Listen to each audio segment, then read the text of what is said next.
Tuloy-tuloy ang paghahanda ng House Prosecution Panel para sa impeachment trial laban kay Vice President Sara Duterte. Tiniyak naman nila ang pagkakasa ng information campaign para sa kaalaman ng publiko kaugnay sa impeachment process. Si Mela Lesmora sa Sentro ng Balita, live.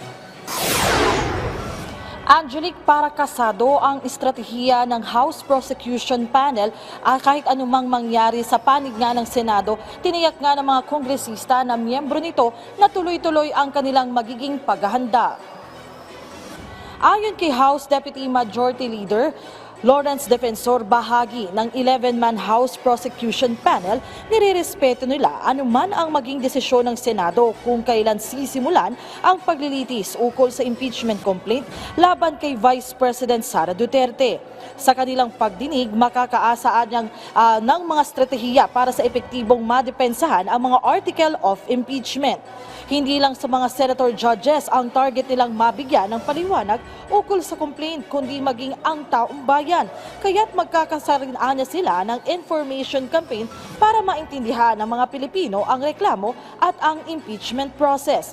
Sabi naman ni One Rider Party List Representative Rog Gutierrez na bahagi rin ng prosecution panel. Sakaling mag-crossover sa susunod na kongreso ang trial, maaari namang mag-elect ang Kamara ng bagong prosecutors sakaling mang matalo sa eleksyon ang kasalukuyang mga nakatalaga rito.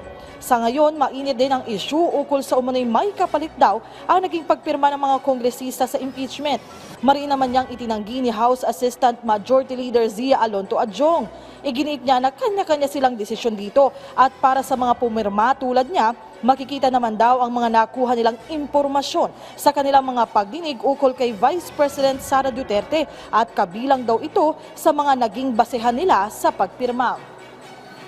Angelic, sa isang pahayag naman ni House Deputy Majority Leader Erwin Tulfo ay sinabi niya nagpaliwanag siya ukol naman sa hindi niya pagpirma sa impeachment complaint laban sa vice-presidente. At ang sabi nga niya, Angelic, bilang isa siya sa mga frontrunner din naman sa eleksyon para sa senador, gusto niyang hindi mabahiran kung sakali yung magiging paglilitis at siya nga ay maging isang senator judge. Kaya't minabuti niya na hindi muna pumirma ukol dito. Pero Angelic, ang pagtitiyak nga ng kongresista ay tuloy-tuloy naman yung kanyang pagganap sa iba pang tungkulin nila dito sa Kamara. Angelic? So Mela, may update ba tayo sa numero ng mga kongresistang pumirma sa impeachment complaint dahil ang pagkakaalam natin may mga nadagdag pa dun sa initial na 215 na mga kongresista?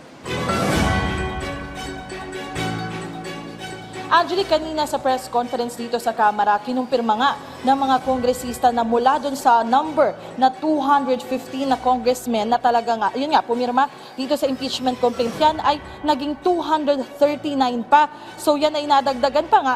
Pero Angelic, ang sistema kasi dito, kailangan manumpa din yung mga additional congressmen na lumagda at depende rin sa magiging patakaran ng Senado kung ito ay tatanggapin pa nila. Kasi Angelic, as we see it, ito ay i-transmit na sa Senado. So nasa Senado na nga yung bola kung tatanggap pa sila ng mga additional signatures ukol dito sa complaint. Angelic? Okay, maraming salamat, Mela Lesmoras.